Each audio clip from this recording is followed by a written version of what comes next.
प्रायोजक हैं। Wonder cement इस्तेमाल कीजिए, फर्क नजर आएगा। पताका चाय, गजब का स्वाद, और जहां दिखे मारियो, अपना समझ के खा लिए।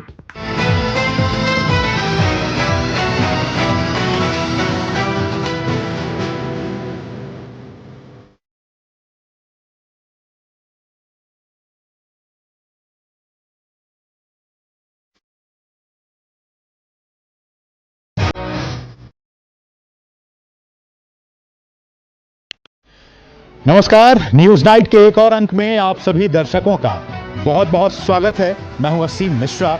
शुरुआत हेडलाइंस के साथ। प्रधानमंत्री नरेंद्र मोदी का मिशन साउथ। पीएम ने हैदराबाद के मल्काजगिरी में किया रोड शो। केरल के पथानमथिट्टा में विशाल जनसभा में कांग्रेस और लेफ्ट पर केरल को जमकर लूटने का लगाया आरोप। राज्य में लूट बंद करने के लिए जनता से मांगा आशीर्वाद। मिशन साउथ के तहत तमिलनाडु पहुंचे पीएम ने कन्याकुमारी में की चुनावी रैली। कहा, दिल्ली में बैठे लोगों की नींद हो रही है खराब। ये आपका प्यार और आशीर्वाद सिर्फ मेरी ही नहीं, पूरे देश की ऊर्जा को दे रहा है नई ताकत। भाजपा का प्रदर्शन तोड़ेगा डीएमके और कांग्रेस गठबंधन का घमंड। बिहार में नीतीश कैबिनेट का विस्तार। 21 मंत्रियों ने किया शपथ ग्रहण। भाजपा के कोटे से 12 और जदयू से 9 नए मंत्रियों को मिली जगह। भाजपा की रेणु देवी, मंगल पांडे, नीरज कुमार सिंह और जदयू के अशोक चौधरी ने बिहार मंत्रिमंडल में मंत्री पद की ली शपथ। दिल्ली शराब घोटाले में ईडी की बड़ी कार्रवाई। बीआरएस नेता के कविता को किया गिरफ्तार। दिल्ली में होगी पूछताछ। वहीं दिल्ली के मुख्यमंत्री अरविंद केजरीवाल को झटका। समन पर रोक लगाने की याचिका खारिज। कल कोर्ट में होना पड़ेगा पेश।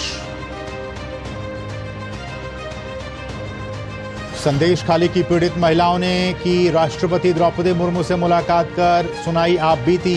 पीड़ितों ने अनुसूचित जाति और जनजाति समुदाय की सुरक्षा के लिए महामहिम से की हस्तक्षेप की मांग। लोकसभा चुनाव की तारीखों का कल होगा ऐलान। चुनाव आयोग शनिवार दोपहर 3 बजे प्रेस कॉन्फ्रेंस कर करेगा इसकी घोषणा। इसके साथ ही लागू हो जाएगी आदर्श आचार संहिता। चुनाव से पहले जारी है दल बदल। टीएमसी के कई नेता बीजेपी में हुए शामिल।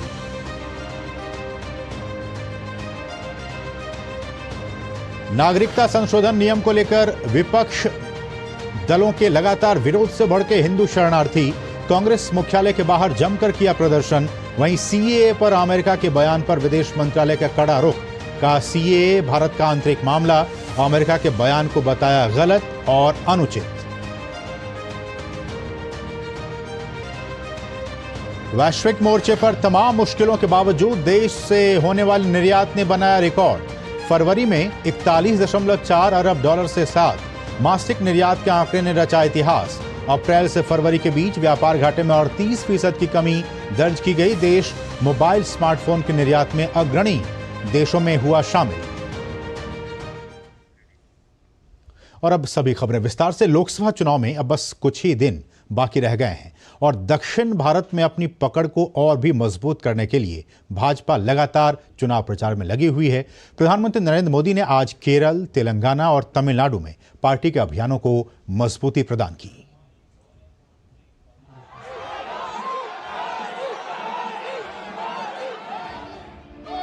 प्रधानमंत्री का मिशन साउथ 18वीं लोकसभा के लिए आम चुनाव की औपचारिक घोषणा होने ही वाली है।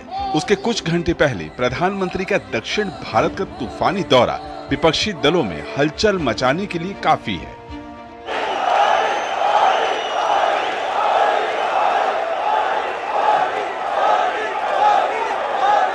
साथियों, ये दिल्ली में बैठे हुए लोगों की नींद खराब हो रही है कि कन्याकुमारी से आवाज उठ रही है। तमिलनाडु की 39 और केरल की 20 लोकसभा सीटों की पिच पर भाजपा डीएमके से लेकर एलडीएफ और कांग्रेस को आउट करने के पूरे दमखम के साथ मैदान में उतर रही है।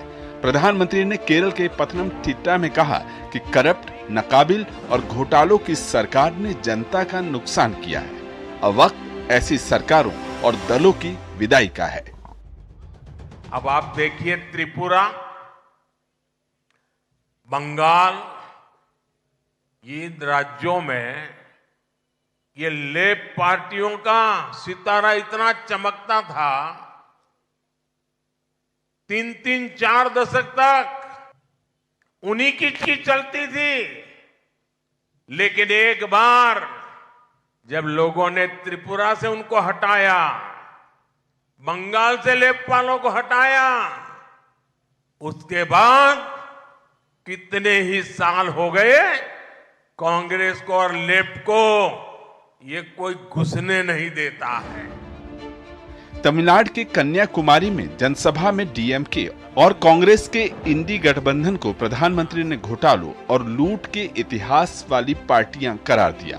उन्होंने बताया कि कैसे यूपीए काल में 2G घोटाला हुआ था। वहीं प्रधानमंत्री ने भारतीय संस्कृति और विरासत विरोधी मानसिकता पर भी करारा वार किया। डीएमके ने अयोध्या में प्राण प्रतिष्ठा समारोह को देखने तक पर रोक लगाने का प्रयास किया। सुप्रीम कोर्ट को तमिलनाडु सरकार को कड़ी फटकार लगानी पड़ी थी। ये लोग अब गाली गलौज पर उतर आए हैं, तमिलनाडु की पहचान को बदनाम कर रहे हैं। आप सोचिए, डीएमके और कांग्रेस तब भी चुप बैठे रहे थे जब जलीकट्टू पर पाबंदी लगी थी। ये हमारी सरकार है, एनडीए की सरकार है, जिसने जलीकट्टू को पूरे उत्साह के साथ मनाए जाने का रास्ता साफ किया। जलीकट्टू हो या तमिलनाडु की पहचान, यहां की संस्कृति हो, जब तक मोदी है इस पर आंच नहीं आने देगा। वहीं साल 2019 के चुनाव में देश की सबसे बड़ी लोकसभा मल्काजगिरी में प्रधानमंत्री ने रोड शो किया। ये तेलंगाना की सीट है, जहां पिछले चुनाव के वक्त रिकॉर्ड 31 लाख मतदाता थे। रोड शो के दौरान लोगों ने पूरे जोश खरोश के साथ प्रधानमंत्री का स्वागत किया। दक्षिण के राज्यों में भाजपा की बढ़ती पैठ निश्चित तौर पर कमल खिलाएगी, ऐसा विश्वास पार्टी के साथ साथ चुनावी विश्लेषकों सहित पार्टी के रणनीतिकारों को भी है। अनुज यादव और उर्मिलेश भट्ट के साथ ब्यूरो रिपोर्ट, डीडी न्यूज। तो भाजपा का जो मिशन साउथ है उसमें लगातार प्रधानमंत्री लगे हुए हैं और आज का जो हमारा विषय है, जो विशेष है, वो भी इसी से जुड़ा हुआ है। हमारा जो विशेष है वो आज का बीजेपी का मिशन साउथ, किस तरह से बीजेपी लगातार बीते कई वर्षों से दक्षिण भारत में किस तरह से अपनी पैठ को और भी मजबूत बनाया जाए, इस पर लगे हुई है। और इस वक्त हमारे साथ 3 बहुत ही खास मेहमान इस वक्त जुड़ चुके हैं। हमारे साथ टॉम वडक्कन जी हैं, जो कि प्रवक्ता हैं बीजेपी के। सर, आपका बहुत बहुत स्वागत है वडक्कन जी। हमारे साथ निजाम फौजदार हैं, जो कि प्रवक्ता है कांग्रेस के। फौजदार जी, आपका भी बहुत बहुत स्वागत। और साथ ही साथ वरिष्ठ पत्रकार अनिल कुमार बंसल जी हैं। अनिल जी, आपका भी बहुत बहुत स्वागत। शुरुआत टॉम वडक्कन जी आप ही से मैं करना चाहूँगा। और जिस तरह से न सिर्फ आज कल बीते महीनों में, लेकिन लगातार 2019 के बाद से ही हम देख रहे हैं कि अलग अलग कार्यक्रमों के जरिए लगातार प्रधानमंत्री और बीजेपी और सरकार दक्षिण भारत में अपनी स्थिति को मजबूत करने की कोशिशों में लगातार लगी हुई है। ऐसे में इस बार का जो प्रधानमंत्री का है कि बीजेपी 370 और एनडीए 400 पार, ऐसे में दक्षिण भारत से कितनी सीटें और उस 400 पार में दक्षिण भारत किस तरह का रोल प्ले कर सकता है? देखिए, अभी तो आप ट्रेलर देख रहे हैं, कैंपेन शुरू हुआ है। प्राइम मिनिस्टर का स्पीच कन्याकुमारी से आपने सुना होगा जी। विशेष कर उसका जो इफेक्ट है वो चेन्नई में नजर आ रहा है। चेन्नई पुलिस ने क्या किया कि वो रोड शो था उसको ब्लॉक करने की कोशिश किया। अलग बात है कि हमने हाई कोर्ट पर गया और उसको वो हटा दिया, लेकिन देखिए डर कितना बैठा हुआ है। तमिलनाडु में, केरल में एक नया माहौल सा बना हुआ है, क्योंकि वहां लोगों ने, केरल में बात करें तो यूडीएफ एलडीएफ का तमाशा बहुत देखा है जी। और देखिए वहां का जो करप्शन इश्यूज हैं, ना लेफ्ट इन्वेस्टिगेट करता है कांग्रेस क्या करते आए हैं, नॉर कांग्रेस इन्वेस्टिगेट करता है। दोनों बाहर तो, वहां तो लड़ाई करते हैं लेकिन बाहर भाई भाई हैं। ठीक है। तो ये भाई के प्रेम दोनों का लोग, जनता जनार्दन ने देख चुका है। तो इन हालातों में एक समय आ चुका है जब बीजेपी का एंट्री एक तरीके से आने वाला है। एंट्री भी नहीं, 4-5 सीट भी ले आएंगे वो, क्योंकि देखिए 2 शब्दों में प्रधानमंत्री ने कहा solar scam. Solar scam Congress के साथ जुड़ा हुआ है। फिर सोने का स्मगलिंग का चार्ज मुख्यमंत्री के दफ्तर के साथ जुड़ा हुआ है। ज्यादा बात नहीं किया इस विषय पर, क्योंकि जनता जानते हैं कि ये विषय कितना डीप है लोगों के मन में। कोई इन्वेस्टिगेशन, ये सारे इश्यूज हैं, ये सारे मुद्दे हैं और जनता जनार्दन इस बार के चुनाव में क्या सोचती है, किस तरह से वोट देती है, इस पर निगाहें बनी होंगी। लेकिन कांग्रेस के पास हम चलेंगे। निजाम फौजदार साहब हमारे साथ जुड़े हुए हैं। फौजदार जी, इन तमाम बातों के बावजूद भी आपके पक्ष में जो आंकड़े जा रहे हैं वो ये कि बीते चुनाव में केरल में ही 20 में से 15 सीटें आप जीतने में कामयाब हो पाए थे। लेकिन जिस तरह से भ्रष्टाचार के आरोप केरल में लगने की बात हो या बाकी राज्यों में जो स्थितियां हैं, उस लिहाज से आपका आकलन क्या है? देखिए, वनक्कम साहब की जो बात थी, ये कह रहे हैं कि साउथ इंडिया में करप्शन बढ़ गया है। वनक्कम साहब भूल जाते हैं कि सबसे विकसित अगर देश में कोई हिस्सा है तो साउथ इंडिया है। केरला बहुत सारा विदेशी धन लाता है।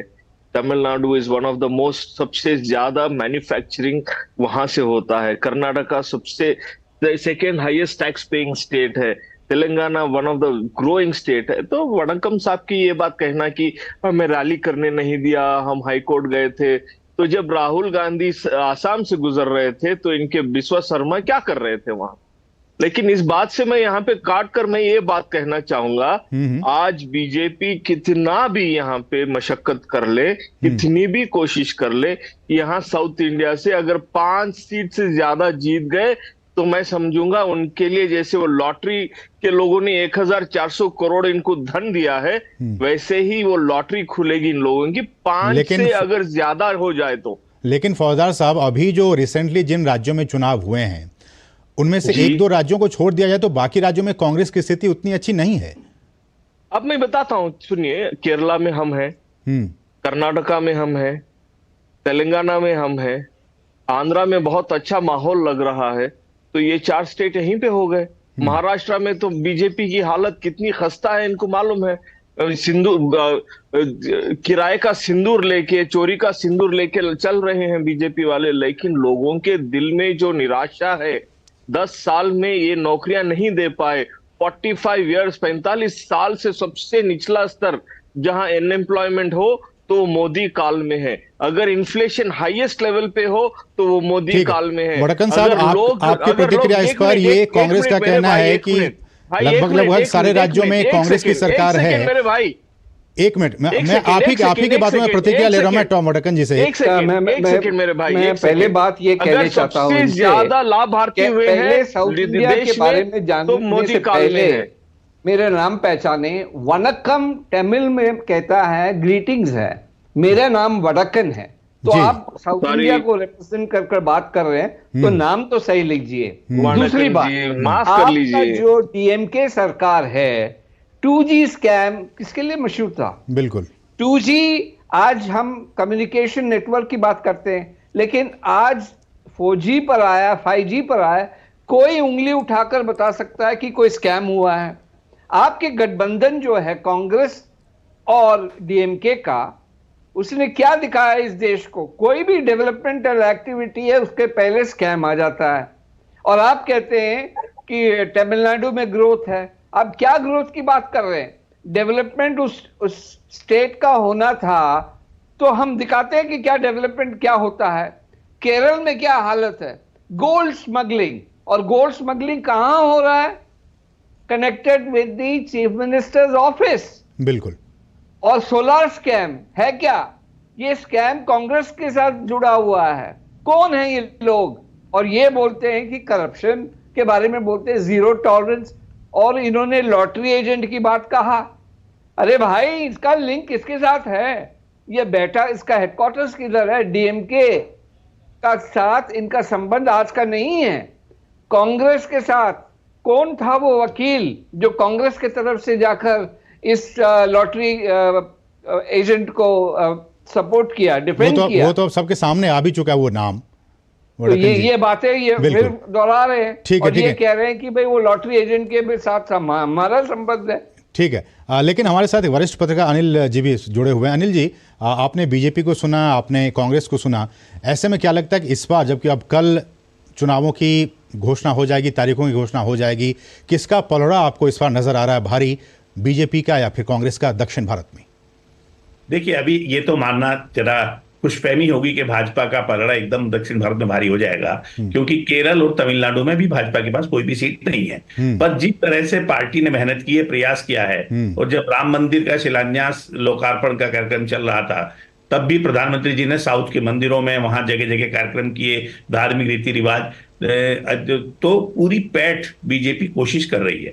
और तमिलनाडु में अन्ना द्रमुक जो है जयललिता के बाद, वहां एक तरह से वो विखंडित है। तो द्रमुक के सामने एक विपक्ष जो अन्नामलाई उनके नेता हैं भाजपा के वहां के, वो पुरजोर कोशिश में लगे हुए हैं कि द्रमुक का विकल्प भाजपा बने।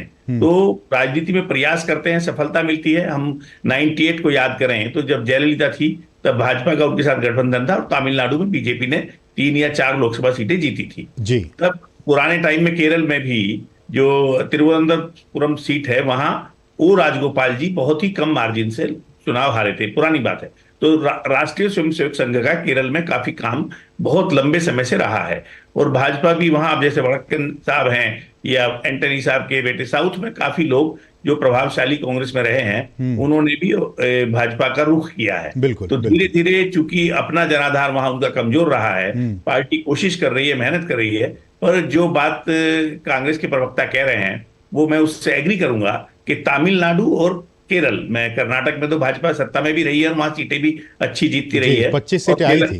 तेलंगाना और आंध्र में भी वो जीतते रहे हैं। भले आंध्र में पिछली बार खाता पार्टी का नहीं खुल पाया था, पर पुराने दौर में जब संयुक्त आंध्र प्रदेश था तब भी, और उसके बाद भी सीटें वहां मिलती रही हैं। तो केरल और तमिलनाडु में अगर भाजपा जिस तरह से संघर्ष कर रही है, वो दोनों राज्यों में अगर 4-5 सीटें भी लाती है, तो निश्चित रूप से ये शुरुआत अच्छी होगी, और ये एक तरह से विकल्प के तौर पर पार्टी उभरेगी। अभी भाजपा इन राज्यों में जो वहां की क्षेत्रीय दल है, प्रमुख दल है या राष्ट्रीय दल है, उनका विकल्प नहीं मानी जाती थी। ऐसे में अनिल जी, एक और सवाल कि जिस तरह से अगर पिछले चुनाव की बात की जाए, 28 में से 25 सीटें कर्नाटक में बीजेपी जीत कर आई थी, और बाकी स्टेट्स में स्थिति बहुत ही खराब थी। ऐसे में प्रधानमंत्री का लगातार जो फोकस रहा है इस बार दक्षिण भारत में, लगातार आज भी वो वहां पे चुनावी दौरे पर थे, क्या लगता है कि इस बार मूड चेंज कर पाएंगे लोगों का वहां?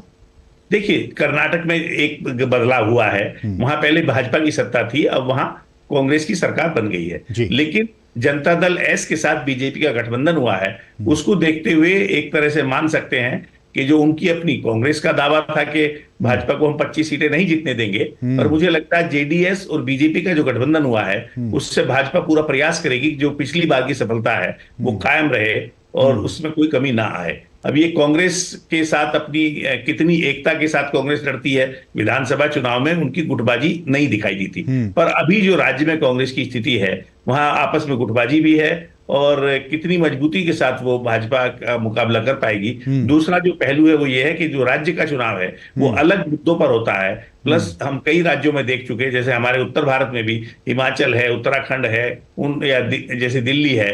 अब दिल्ली में आम आदमी पार्टी जीतती है, लेकिन लोकसभा की 7 सीटें भाजपा ने जीती। तो राष्ट्रीय चुनाव में मुद्दा अलग होता है। कर्नाटक में भी यही पिछली बार हुआ था, जो ज्यादा सीटें मिली थी, क्योंकि प्रधानमंत्री का ये एक तरह से चुनाव है, लोकसभा का चुनाव है, देश के नेतृत्व का सवाल है। उसमें लोग ये मूल्यांकन भी करते हैं कि नरेंद्र मोदी के सामने कौन है। तो इस पहलू पर भी भाजपा को थोड़ा माइलेज मिलता है। बिल्कुल। ऐसे में टॉम वडक्कन सर, ये बताइए कि जिस तरह से एनडीए का कुनबा बढ़ता जा रहा है, चाहे वो टीडीपी के साथ समझौता हो, पवन कल्याण के साथ समझौता हो, इससे लगता है कि जो पैठ है और फिर क्षेत्रीय पार्टियों के साथ मिलकर चुनाव लड़ने का फायदा बीजेपी को, एनडीए को हो सकता है? जरूर हो सकता है, क्योंकि देखिए रीजनल एस्पिरेशंस को आप साथ लेकर चलें और वो हाँ आपके मतलब जो कोऑर्डिनेशन सही है, मतलब इनफाइटिंग नहीं है, एक लीडरशिप एक्सेप्टेंस है, आइडियोलॉजी का एक्सेप्टेंस है, तो फर्क बहुत पड़ता है। लेकिन मुझे एक बात अभी इसको आपके डिस्कशन में जो आया, राजगोपाल जी एमएलए था, जीता था और हारा नहीं था। वो मैं एक कोर्स करेक्शन बता रहा हूं क्योंकि नहीं, लोकसभा रिकॉर्ड पर जाता है इस बात में। जी अच्छा, मैंने दूसरी लोकसभा की बात, बात की। लोकसभा की बात हो जी। नहीं ये मैं एमएलए की बात कर रहे थे। एमएलए तो थे पर लोकसभा हार गए थे। हाँ लोकसभा हारे थे लेकिन एमएलए थे। अच्छा दूसरी बात, ये कोऑर्डिनेशन कमिटमेंट लॉन्ग रेंज का है जी। और हर पार्टी ये समझता है कि जुड़ने के साथ हर अपने इलाके में डेवलपमेंट होगा, क्योंकि हमारा एजेंडा डेवलपमेंट है और हर स्टेट में डेवलपमेंट होगा ही। ठीक है। तो ये स्ट्रेंथन करता है रीजनल पार्टीज और नेशनल पार्टीज के कंबाइन। तो अब देखना होगा कि कल अब चुनाव की घोषणा हो जाएगी, लेकिन लगातार जो बीजेपी का है प्रधानमंत्री का कि मिशन साउथ को लेकर वो लगातार लगे हुए हैं और इस बार कोशिश है कि तमाम जो 132 सीटें, अगर मैं पूरे राज्य और केंद्र शासित प्रदेश सबको मिलाकर बात करूं, 132 सीटें, इसमें से कितनी सीटें बीजेपी या फिर एनडीए जीत कर ला पाती, इस पर निगाहें होंगी, बीजेपी की भी, एनडीए की भी, प्रधानमंत्री नरेंद्र मोदी की भी। फिलहाल समय इतना ही है। बहुत बहुत शुक्रिया टॉम सर आपका हमारे साथ जुड़ने के लिए, निजाम आपका भी, फौजदार सर आपका हमारे साथ जुड़ने के लिए, और अनिल बंसल जी आपका भी हमारे साथ जुड़ने के लिए और बातचीत करने के लिए बहुत बहुत शुक्रिया। बढ़ेंगे आगे और रखेंगे एक बहुत ही छोटे से ब्रेक के लिए। आप देखते रहिए डीडी न्यूज़। साल बरस और सदी नहीं, एक युग गुजर जाएगा, उम्र न पूछो वंडर की, जब फर्क नजर आएगा। वंडर सीमेंट, फर्क नजर आएगा। जैसे कि आप देख सकते हो कि भारी मात्रा में भीड़ इकट्ठा हुई है यहाँ। वो आपकी आंखों को हर जगह अपनी बेटी नजर आती है। पता नहीं हमारे बच्चे कहाँ होंगे। कैसे भी हो वापस से लाएगा वो, भरोसा रख।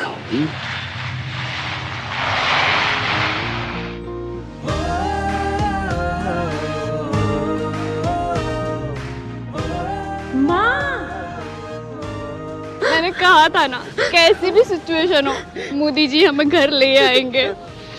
वॉर रुकवा दी पापा और फिर हमारी बस निकाली पापा। देखा, चाहे दो देशों का संघर्ष हो या कोई आपदा, जो रक्षा करे हमारी 7 समंदर पार, वो है हमारा परिवार। हम करते हैं उनसे बेहद प्यार। मेरा भारत मेरा परिवार। अगर छोले बने तो गोल्डी छोले मसाले, जहाँ जाए रिश्ते बनाए, जहाँ जाए रिश्ते बनाए, गोल्डी मसाले। टेक स्टार्टअप सॉलिड था, प्लान था कड़क, करना था समथिंग ग्रेट, पर शुरू से प्रॉब्लम्स ने घेरा यूं कि बिजनेस हुआ अपना लम्बेट। बिजनेस गुरु की जरूरत थी खास, सीधे गए एसबीआई स्टार्टअप ब्रांच पे तो खुल गया success. Startup advisory and support SBI startup branch पे। लेट हो गया आज तो। अरे बेटा नाश्ता तो करते जाओ। मम्मा फिर से वही बोरिंग नाश्ता। अच्छा मम्मा, तुम्हारा ही घास फूस वाला नाश्ता मुझे नहीं करना है। वैसे भी ऑफिस के बाहर क्या मस्त पकौड़े वाला है, अब से मेरा नाश्ता वही होगा।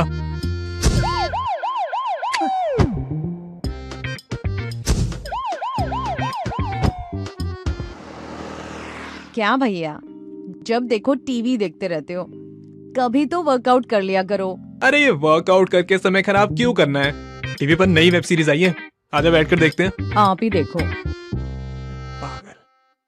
कब तक इस सायरन को अनसुना करते रहेंगे? भागदौड़ भरी जिंदगी, बिगड़ती हुई जीवन शैली और अनुचित खान पान देता है कैंसर से लेकर हृदय रोग, डायबिटीज, ब्लड प्रेशर, अनिद्रा जैसी कई गैर संक्रामक बीमारियों को निमंत्रण। आज ही शराब और धूम्रपान से नाता तोड़िए। एक लंबी और स्वस्थ जिंदगी के लिए शारीरिक गतिविधियों को अपनाइए, मौसमी फल और सब्जी खाइए। सेहत से खिलवाड़ की नहीं कोई माफी, बाकी समझदार को है इशारा काफी।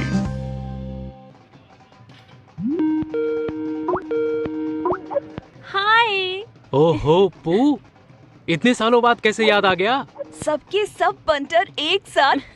और क्या चल रहा है आजकल? डिजिटल मार्केटिंग की ऑनलाइन क्लासेस लेती हूँ। यार मेरा तो तुम लोग जानते हो, जैसे तैसे कॉलेज पास किया, फिर मैंने कंप्यूटर रिपेयरिंग स्किल सीखी। भाई मैं तो कुश्ती करता हूँ और अब देश के लिए ओलंपिक में गोल्ड लाना है। यार मेरा दिल्ली में स्टार्टअप है। विकसित भारत के विजन को लेकर देश की अमृत यात्रा का नेतृत्व हमारे युवा ही कर रहे हैं। युवाओं ने देश का मान बढ़ाया है, एनईपी ने जिसे सजाया है, अपने कौशल को फैलाया है, नए रोजगार को पाया है, अमृत काल की ये आंधी है, मोदी सरकार की गारंटी है। और ब्रेक के बाद आपका फिर से स्वागत है। दिल्ली शराब घोटाला मामले में केसीआर की बेटी और बीआरएस की एमएलसी के कविता की मुश्किलें बढ़ गई हैं। ईडी की टीम ने उन्हें आज गिरफ्तार कर लिया। जांच टीम ने हैदराबाद स्थित उनके घर पर छापेमारी की थी और इस कार्रवाई के बाद ही ईडी की टीम ने उन्हें गिरफ्तार कर लिया। के कविता को हैदराबाद से दिल्ली लाया जा सकता है। इससे पहले भी ईडी की टीम ने के कविता को 2 समन भेजे थे, हालांकि उन्होंने इसे नजरअंदाज कर दिया था। दोनों ही समन में के कविता ईडी की पूछताछ में शामिल नहीं हुई। उसके बाद आज ईडी और इनकम टैक्स की टीम ने के कविता के घर पर छानबीन की। वहीं के कविता को ईडी अधिकारियों द्वारा गिरफ्तार किए जाने के बाद के तारकरामा राव और ईडी अधिकारियों के बीच तीखी बहस भी हुई।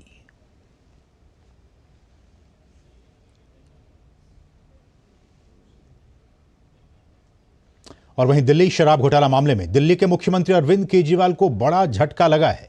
राउज एवेन्यू कोर्ट ने ट्रायल कोर्ट के समन पर रोक लगाने से इनकार कर दिया है।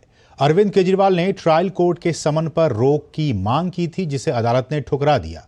अब अरविंद केजरीवाल को कल राउज एवेन्यू कोर्ट में पेश होना है। समन पर रोक लगाने की मुख्यमंत्री अरविंद केजरीवाल की याचिका पर 2 दिन चली सुनवाई के बाद कोर्ट ने अपना फैसला सुनाया। कोर्ट ने केजरीवाल को 16 मार्च को पेश होने का निर्देश दिया है। बार बार समन जारी होने के बाद भी पेश नहीं होने पर ईडी ने केजरीवाल के विरुद्ध कोर्ट में 2 शिकायतें दर्ज की थी। आपको बता दें कि ईडी पूछताछ के लिए केजरीवाल को अब तक 8 समन जारी कर चुकी है। खबर बिहार से, जहां आज नीतीश सरकार के मंत्रिमंडल का विस्तार हुआ। राज्यपाल राजेंद्र विश्वनाथ आर्लेकर ने राजभवन में 21 मंत्रियों को पद और गोपनीयता की शपथ दिलाई। इनमें जदयू के 9 और बीजेपी के 12 नेता शामिल हैं। जिन मंत्रियों ने शपथ ली उनमें रेणु देवी, मंगल पांडे, नीरज सिंह, अशोक चौधरी, लेसी सिंह, मदन सहनी, नीतीश मिश्र और दिलीप कुमार जायसवाल शामिल हैं।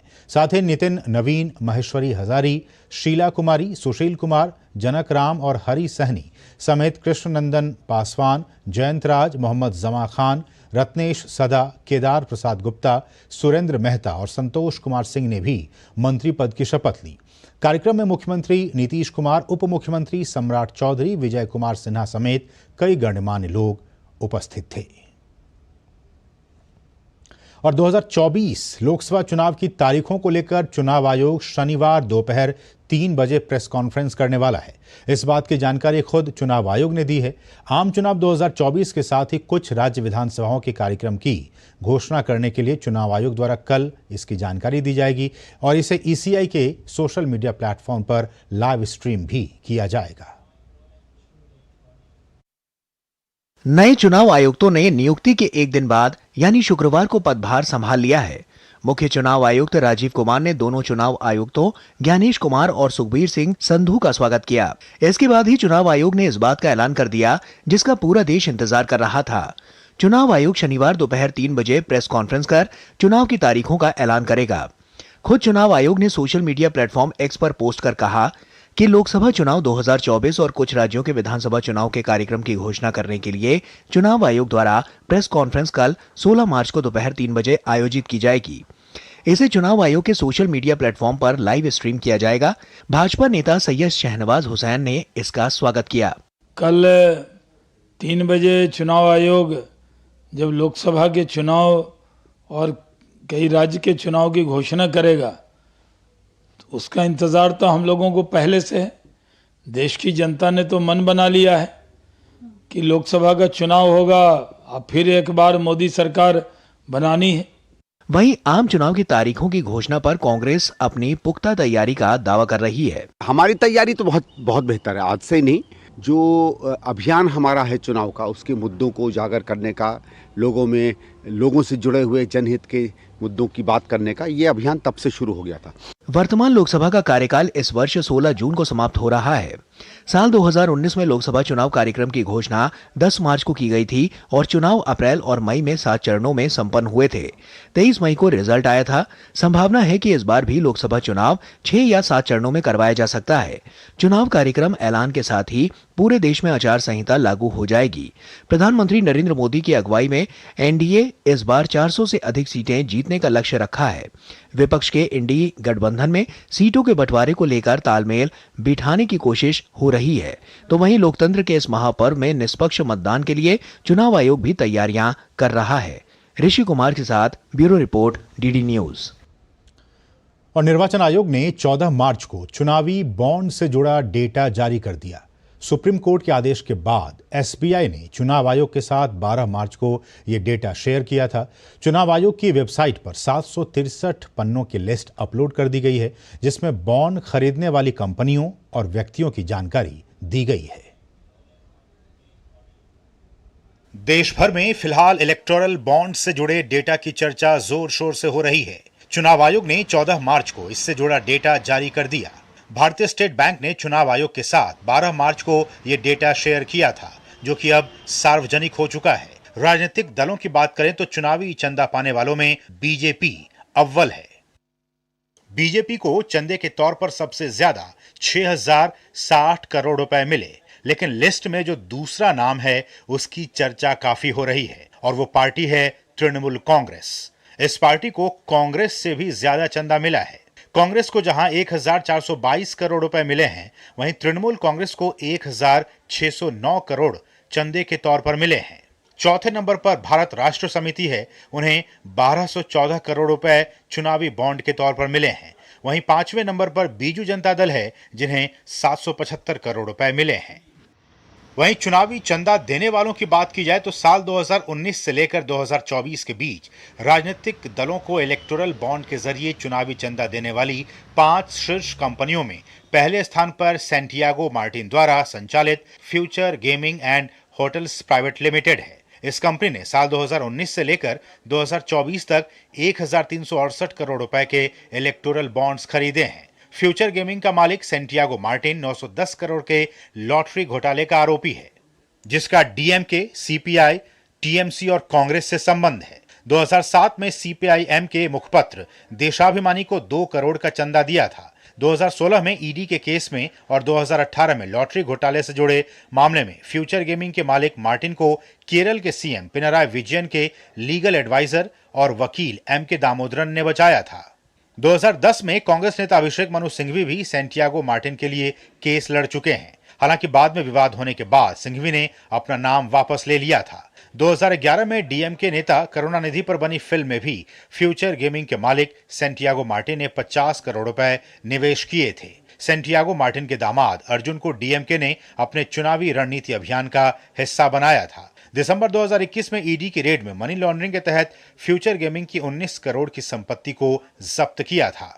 जमीन हड़पने के आरोप में सैंटियागो मार्टिन को गिरफ्तार भी किया जा चुका है। चुनावी बॉन्ड के जरिए राजनीतिक दलों को चंदा देने वाली दूसरी सबसे बड़ी company Megha engineering and infrastructure है। हैदराबाद स्थित कंपनी ने 2019 से लेकर 2024 के बीच 1588 करोड़ रुपए के चुनावी बॉन्ड्स खरीदे हैं। अक्टूबर 2019 में MEIL के दफ्तरों पर इनकम टैक्स डिपार्टमेंट की रेड हुई थी, जिसमें कांग्रेस से इसके संबंध सामने आए थे, जिसमें 100 करोड़ का फंड भी कांग्रेस पार्टी को ट्रांसफर किए जाने की बात सामने आई थी। इस सूची में hetero drugs and hetero labs का भी नाम सामने आया है, जिसमें इसने इलेक्टोरल बॉन्ड्स के जरिए राजनीतिक दलों को 60 करोड़ रुपए का चुनावी चंदा दिया है। इस बीच इलेक्टोरल बॉन्ड्स केस को लेकर शुक्रवार को सुप्रीम कोर्ट में सुनवाई हुई। चुनाव आयोग ने इस दौरान कहा कि राजनीतिक पार्टियों से साल 2019 से पहले के चंदे की जानकारी उसने सुप्रीम कोर्ट को सीलबंद लिफाफे में दे दी थी। उसने इसकी कॉपी नहीं रखी थी। सुप्रीम कोर्ट ने इस पर बताया कि उसे चुनाव आयोग को लौटा दिया जाएगा। उससे पहले उसे स्कैन कर डिजिटल कॉपी सुप्रीम कोर्ट अपने पास रखेगा। वहीं सुप्रीम कोर्ट ने शुक्रवार को स्टेट बैंक ऑफ इंडिया को इलेक्टोरल बॉन्ड से जुड़े यूनिक अल्फा न्यूमेरिक कोड मामले में नोटिस जारी किया है। मामले में अगली सुनवाई सोमवार को होगी। विकास सारथी के साथ ब्यूरो रिपोर्ट, डीडी न्यूज। और यहां रुकें एक और छोटे से ब्रेक के लिए। आप देखते रहिए डीडी न्यूज।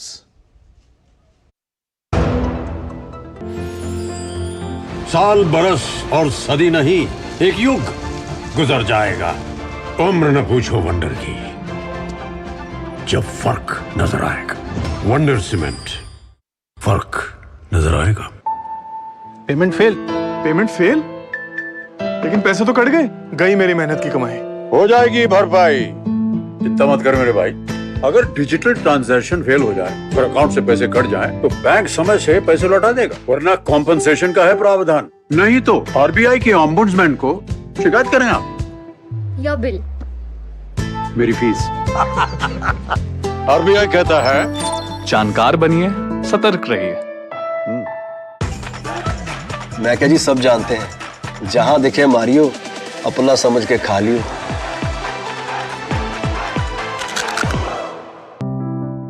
लाइफ में फाइनेंशियल आजादी के लिए एनपीएस जरूरी है। रिटायरमेंट में फाइनेंशियल आजादी रहे जारी, एनपीएस से आज ही करें तैयारी। एनपीएस जरूरी है। गोल्डी छोले मसाले, जहाँ जाए रिश्ते बनाए, जहाँ जाए रिश्ते बनाए, गोल्डी मसाले। आज मेरे पापा भारत फर्नीचर की फैक्ट्री खोल रहे हैं। वाह पापा, बधाई हो। बेटा, बधाई मुझे नहीं, प्रधानमंत्री जी को दो, जो स्टैंड अप इंडिया जैसी योजना देकर हम वंचितों को खड़ा कर दिया, सम्मान से भर दिया। हाँ पापा, सैचुरेशन का जमाना है अब। सिर्फ इसी गांव का नहीं, हर गांव के वंचितों का हर बच्चा स्कूल जाता है, अब छात्रवृत्ति पाता है। डीबीटी ने अन्याय से बचाया है, शोषित को सम्मान दिलाया है। सैचुरेशन ने हौसला बढ़ाया है, अंत्योदय का प्रकाश फैलाया है, वंचित वर्ग के साथी है, मोदी सरकार की गारंटी है।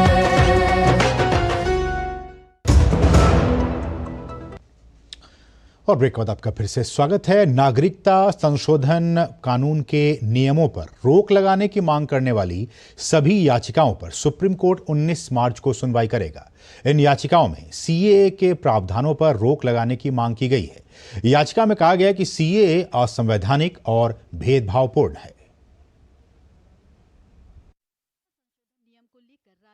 बयानों का दौर जारी है।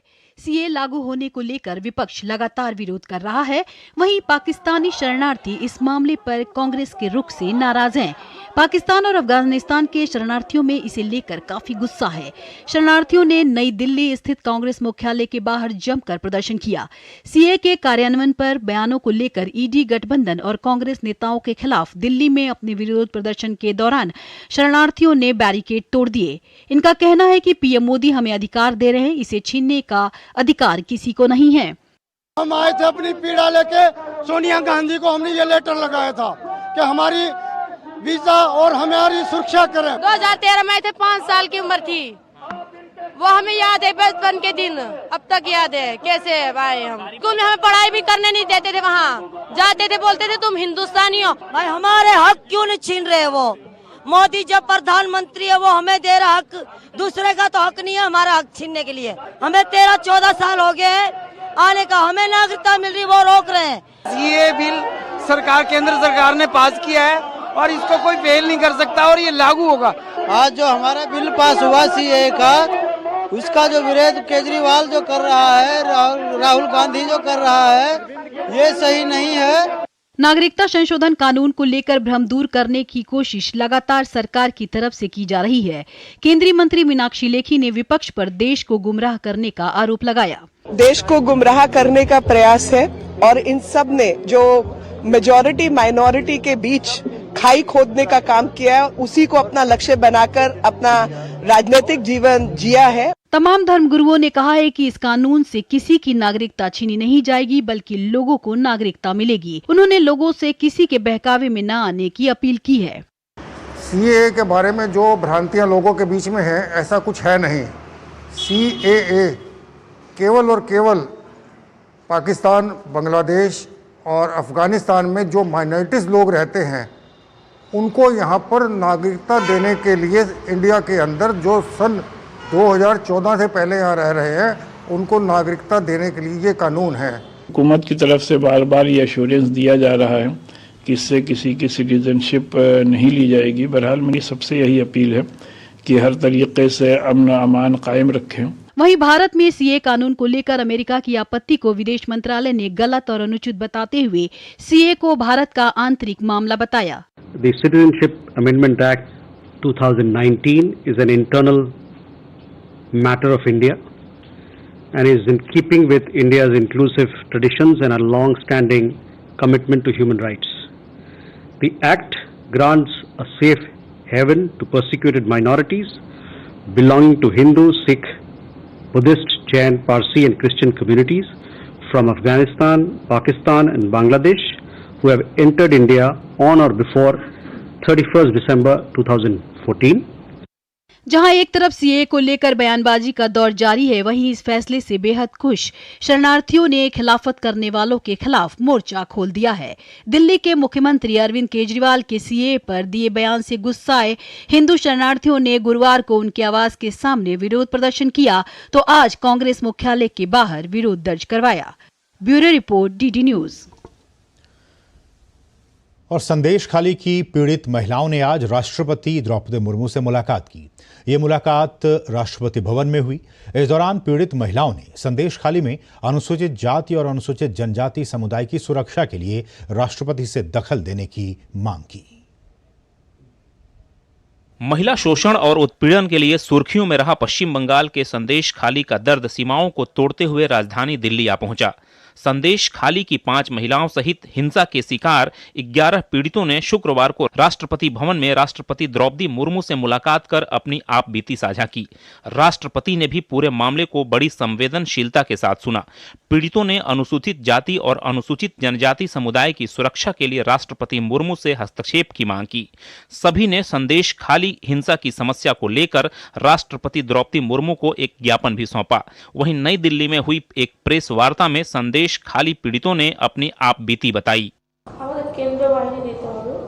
रात को उठा के लेके जाते थे और इनको बोला जाता था कि पीठा बनाओ। पीठा एक बंगाली में एक स्वीट टाइप का होता है जो त्योहार में बनाया जाते हैं, और उस पीठा के साथ दारू पीते थे वो लोग बैठे बैठे, और अगर कोई ना जाए तो उनके परिवार के ऊपर उनके जो पति है उनको मारा जाता था, पीटा जाता था, फिजिकली असल्ट होता था, जिसके कारण उनको जाना पड़ता था।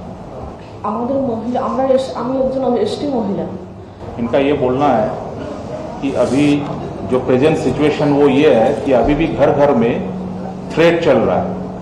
खास करके जो महिलाएं मीडिया का सामने आए हैं उनको चिन्हित करके थ्रेट दिया जा रहा है कि कल जब मीडिया बंधु नहीं रहेंगे और शेख शाहजहां जब वापस आ जाएगा तब आप लोग का क्या होगा। जो परीक्षा देते हैं जो स्टूडेंट्स उनको भी छोड़ा नहीं जाता, उनके अगेंस्ट पे भी फॉल्स केस दिया जाता है। ये अभी का स्थिति है।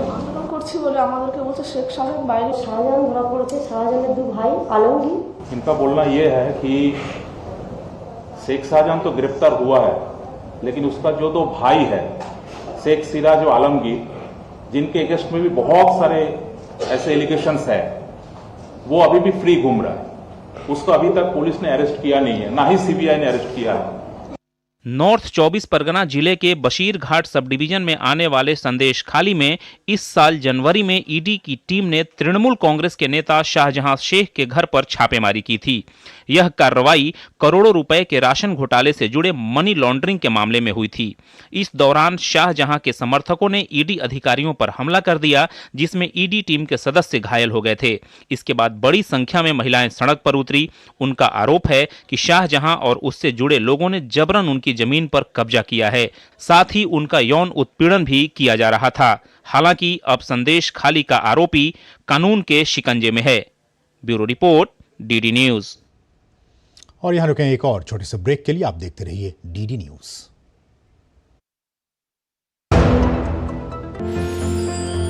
साल, बरस और सदी नहीं, एक युग गुजर जाएगा। उम्र न पूछो वंडर की, जब फर्क नजर आएगा। वंडर सीमेंट, फर्क नजर आएगा। क्यूआर कोड स्कैन करो, 5000 का कैशबैक पाओ। वाह, दिल बन गया। यूपीआई पिन एंटरिंग सिर्फ पैसे भेजने के लिए है। आरबीआई कहता है जानकार बनिए, सतर्क रहिए।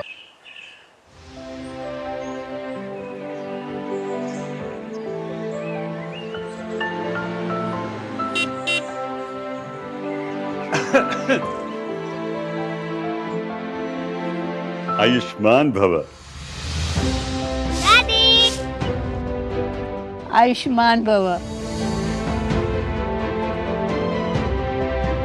आयुष्मान भव। दादा दादी हमें आशीर्वाद देते हैं, आयुष्मान भव कहते हैं, लेकिन दादा दादी को आयुष्मान कौन कहता है? हाँ, मोदी जी। आयुष्मान भारत कार्ड देकर किसी का घुटनों का, किसी की आंखों का ऑपरेशन कराकर 5 लाख का मुफ्त इलाज कराकर दादा दादी मजबूत तो परिवार मजबूत। Thank you Modi ji. आयुष्मान भारत, स्वस्थ भारत, मोदी सरकार की गारंटी।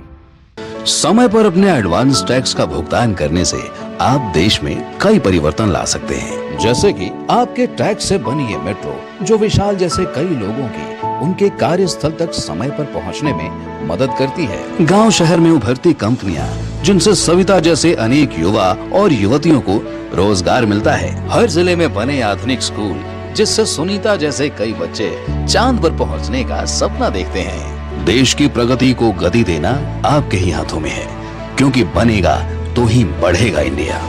अपने एडवांस टैक्स की आखिरी किश्त 15 मार्च 2024 तक जमा करें, जिससे आप भी देश के विकास में भागीदार बनेंगे। अधिक जानकारी के लिए www.incometax.gov.in पर लॉगिन करें। प्रत्येक आयकरदाता एक राष्ट्र निर्माता। जैसे कि आप देख सकते हो कि भारी मात्रा में भीड़ इकट्ठा हुई है यहाँ। वो आपकी आंखों को हर जगह अपनी बेटी नजर आती है। पता नहीं हमारे बच्चे कहाँ होंगे। कैसे भी हो वापस से लाएगा वो, भरोसा रख।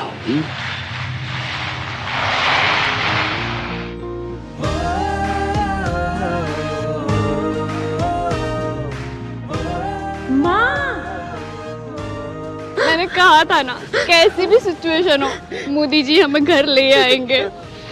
वॉर रुकवा दी पापा और फिर हमारी बस निकाली पापा। देखा, चाहे 2 देशों का संघर्ष हो या कोई आपदा, जो रक्षा करे हमारी 7 समंदर पार, वो है हमारा परिवार। हम करते हैं उनसे बेहद प्यार। मेरा भारत, मेरा परिवार। यारो, शादी तो मैं प्रीति से ही करूंगा। कॉलेज टॉप करके अच्छी सी नौकरी लूंगा, झट से प्रीति को प्रपोज कर दूंगा और फैमिली हॉलिडे स्पेन में। वाह यार, मैं तेरी प्लानिंग का बड़ा फैन। तू आज ही SBI में अपना सेविंग्स अकाउंट ओपन कर ले और अपने स्पेन हॉलिडे की सेविंग शुरू कर दे। SBI सेविंग्स अकाउंट के साथ पाइए सेफ, सिक्योर, कन्वीनियंट बैंकिंग और ग्रेट कस्टमर सर्विस। SBI, देश का फैन। वैश्विक मोर्चे पर तमाम चुनौतियों के बावजूद विदेशी व्यापार के मोर्चे पर अच्छी खबर है। फरवरी महीने में देश से होने वाले कुल निर्यात में अभूतपूर्व वृद्धि दर्ज की गई है। इसी के साथ चालू वित्त वर्ष के पहले 11 महीने में होने वाले निर्यात के स्तर ने इतिहास बनाया है। फरवरी महीने में देश से रिकॉर्ड 41.40 अरब डॉलर का निर्यात किया गया, जो कि फरवरी 2023 में 37 अरब डॉलर था। अप्रैल 2023 से फरवरी 2024 के बीच 11 महीनों में देश से कुल वस्तुओं का निर्यात 709.81 अरब डॉलर रहा है। अच्छी खबर यह है कि व्यापार घाटे यानी निर्यात और आयात के अंतर में कमी आई है और बीते 11 महीनों में देश का व्यापार घाटा 38% घटा है। फरवरी में व्यापार घाटा 1.95 अरब डॉलर पर रहा, जो कि फरवरी 2023 में 4.15 अरब डॉलर के स्तर पर था। अच्छी खबर यह भी है कि मोबाइल स्मार्टफोन के निर्यात के मामले में भारत ने अब चीन और ताइवान को पीछे छोड़ दिया है और अमेरिका और दुनिया को निर्यात के मामले में भारत अपनी हिस्सेदारी लगातार बढ़ा रहा है। केंद्र सरकार ने देश को इलेक्ट्रिक वाहनों के निर्माण में मजबूत बनाने के लिए एक बड़ा कदम उठाया है। सरकार ने देश को इलेक्ट्रिक वाहनों के मैन्युफैक्चरिंग हब के तौर पर विकसित करने के लिए एक नई इलेक्ट्रिक वाहन पॉलिसी को मंजूरी दे दी है। वाणिज्य और उद्योग मंत्रालय ने बड़ी घोषणा करते हुए भारत में इलेक्ट्रिक वाहन विनिर्माण को बढ़ावा देने के लिए इलेक्ट्रिक वाहन नीति को मंजूरी दे दी है। इसके बाद देश में नवीनतम तकनीक वाले इलेक्ट्रिक वाहनों का निर्माण होगा। वाणिज्य और उद्योग मंत्रालय ने एक बयान में कहा, यह नीति प्रतिष्ठित वैश्विक ईवी निर्माताओं द्वारा ई वाहन क्षेत्र में निवेश आकर्षित करने के लिए बनाई गई है। इस नीति के तहत न्यूनतम 4,150 करोड़ रुपए का निवेश किया जाएगा। वहीं अधिकतम निवेश की कोई सीमा नहीं रखी गई है। भारत में विनिर्माण सुविधाएं स्थापित करने, ईवी का व्यावसायिक उत्पादन शुरू करने के लिए 3 साल की समय सीमा होगी। ईवी के लिए विनिर्माण सुविधाएं स्थापित करने वाली कंपनियों को कम कस्टम ड्यूटी पर कारों के सीमित आयात को अनुमति दी जाएगी। E vehicle policy to promote India as a manufacturing destination for electric vehicles. मुझे आप सबसे साझा करते हुए बड़ी खुशी होती है कि दुनिया भर से अब हम आमंत्रण कर रहे हैं कि लोग भारत आए, भारत में तेज गति से इलेक्ट्रिक व्हीकल्स का उत्पादन बढ़े, प्रोडक्शन बढ़े और हम विश्व शक्ति बने। प्रधानमंत्री मोदी जी के मार्गदर्शन में ई वाहनों के लिए एक उनकी मैन्युफैक्चरिंग की दृष्टि से नई ई वाहन नीति को मंजूरी दी है। भारत में मैन्युफैक्चरिंग इंस्टीट्यूशंस को 3 साल के भीतर स्थापित करना होगा और 5वें वर्ष में 50% तक स्थानीयकरण वैल्यू एडिशन करते हुए उस स्तर को प्राप्त करना होगा। इलेक्ट्रिक वाहन नीति से दूरगामी और व्यापक फायदे होंगे। यह भारतीय उपभोक्ताओं को नवीनतम तकनीक तक पहुंच प्रदान करेगा, मेक इन इंडिया पहल को बढ़ावा देगा, ईवी विनिर्माणकर्ताओं के बीच स्वस्थ प्रतिस्पर्धा को बढ़ावा देकर उच्च मात्रा में उत्पादन के साथ ईवी इकोसिस्टम को मजबूत करते हुए उत्पादन की लागत को कम करेगा और इससे कच्चे तेल के आयात में भी कमी आएगी। व्यापार घाटा कम होगा, विशेषकर शहरों में वायु प्रदूषण कम होगा और स्वास्थ्य एवं पर्यावरण पर इसका सकारात्मक प्रभाव पड़ेगा। इन्वेस्टमेंट बहुत बढ़ेगा तो ग्लोबल प्लेयर्स भी आएंगे, जिसकी वजह से जो उन्नत टेक्नोलॉजी है इस क्षेत्र में वो भी हम लोगों के पास आएगी। जो 25% कंडीशन है फॉर एंसिलरी यूनिट्स, उसकी वजह से देश में इस तरह की यूनिट्स को भी पदोन्नति मिलेगी। इलेक्ट्रिक व्हीकल के ये फायदे हैं कि एक तो पेट्रोल से झंझट खत्म, सीएनजी की लाइन में झंझट खत्म, अपने घर में चार्जिंग करो तो चार्जिंग पॉइंट लग गए हैं जगह जगह, और गाड़ी सब गाड़ियों से सस्ती गाड़ी है। इलेक्ट्रिक से हमें बहुत फ़ायदा है क्योंकि ये बहुत सस्ती भी है और मतलब लाइन में नहीं लगना पड़ता है, जैसे सीएनजी की लाइन में पेट्रोल की लाइन में लगना होता है, तो उससे भी बहुत फ़ायदा है। एनवायरनमेंट को लेकर के इसमें पोल्यूशन नहीं होता तो उस हिसाब से बहुत ही प्रभावी हैं, और साथ ही साथ जो सरकार की योजनाएं फेम 2 इत्यादि के द्वारा उसमें बहुत अच्छी सब्सिडी दी जा रही है।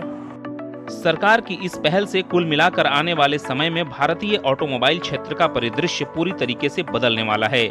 जहां इसका स्पष्ट प्रभाव कच्चे तेल के आयात पर पड़ेगा, तो वहीं पर्यावरण अनुकूल इन वाहनों के सकारात्मक प्रभाव हमारे पर्यावरण पर भी दिखाई देंगे। ब्यूरो इनपुट के साथ तपस भट्टाचार्य की रिपोर्ट, डीडी न्यूज दिल्ली। और यहाँ रुकें एक और छोटे से ब्रेक के लिए। आप देखते रहिए डीडी न्यूज। साल, बरस और सदी नहीं, एक युग गुजर जाएगा, उम्र न पूछो वंडर की, जब फर्क नजर आएगा। वंडर सीमेंट, फर्क नजर आएगा। चुलबुलापन जिसकी हर बात में भूल जाए, मेरी जैसी मेरी अपनी पताका चाय, गजब का स्वाद। तुम्हें पता है इन्वेस्टर्स के लिए एक इन्वेस्टर प्रोटेक्शन फंड होता है, IPF। लेकिन अगर तुम्हारा ट्रेड एक्सचेंज पर एग्जीक्यूट नहीं हुआ या फिर कोई गारंटीड रिटर्न्स वाली स्कीम है, तो ये IPF आपकी मदद नहीं कर सकता है। और अगर आपका ब्रोकर ही डिफॉल्टर बन जाए तो फिर आईपीएफ आपको कॉम्पेंसेशन दिला सकता है। कहाँ से सीखा? NSE की साइट पर। सोचकर समझकर इन्वेस्ट कर। हेलो बेटा। मिस्टर विकास के साथ कौन है? बस बेटा थोड़ी देर और। वो मिस्टर विकास की फाइल आप पॉलिसी बाजार। मैम आपका हेल्थ इंश्योरेंस क्लेम अप्रूव हो गया है, अब आप सर को घर ले जा सकती हैं। क्लेम के टाइम पे हमेशा आपकी हेल्प को तैयार। पॉलिसी बाजार, 1 करोड़ का हेल्थ इंश्योरेंस सिर्फ 390 रुपए महीने से शुरू। धुएं चूल्हे से जिसने छुड़ाया नाता, जोड़ा है सेहत और सम्मान से, मैं उनका परिवार हूँ। झंझटों और तकलीफों से जिसने मुक्त किया, 10 करोड़ से अधिक बहनों को उज्जवल किया, मैं उनका परिवार हूँ। युद्ध में भी जो नहीं झुका, जब बढ़ी विश्व में 300% महंगाई, तो बहनों की ढाल बन खड़ा रहा, मैं उनका परिवार हूँ। सालों में जिसने काया पलट दी देश की, 300 रुपए की सब्सिडी देकर मेरा बोझ संभालता है, मैं उनका परिवार हूँ। बस 503 रुपए में आया है आज मेरा उज्ज्वला सिलेंडर, क्योंकि हम मोदी का परिवार हैं। मेरा भारत मेरा परिवार।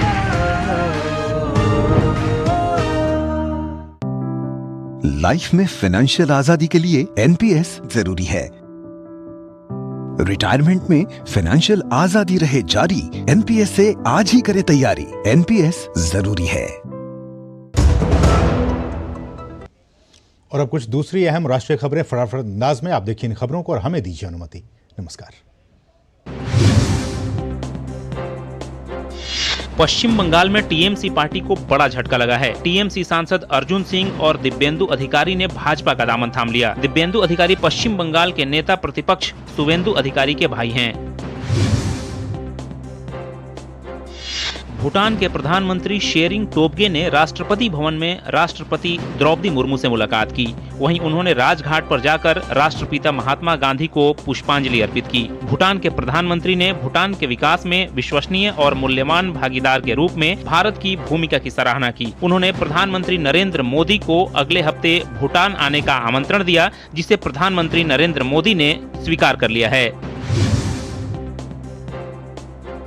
सरकार ने फिल्म प्रमाणन प्रक्रिया में व्यापक सुधार के लिए सिनेमेटोग्राफ प्रमाणन नियम 2024 को अधिसूचित कर दिया। सूचना एवं प्रसारण मंत्रालय के अनुसार नए नियमों के तहत फिल्म उद्योग के लिए ऑनलाइन प्रमाणन प्रक्रियाओं को अपनाया गया है। इससे बेहतर पारदर्शिता, दक्षता और व्यापार करने में आसानी आएगी। भारत सरकार ने सिनेमेटोग्राफ प्रमाणन नियम 1983 के स्थान पर सिनेमेटोग्राफ प्रमाणन नियम 2024 को अधिसूचित किया है।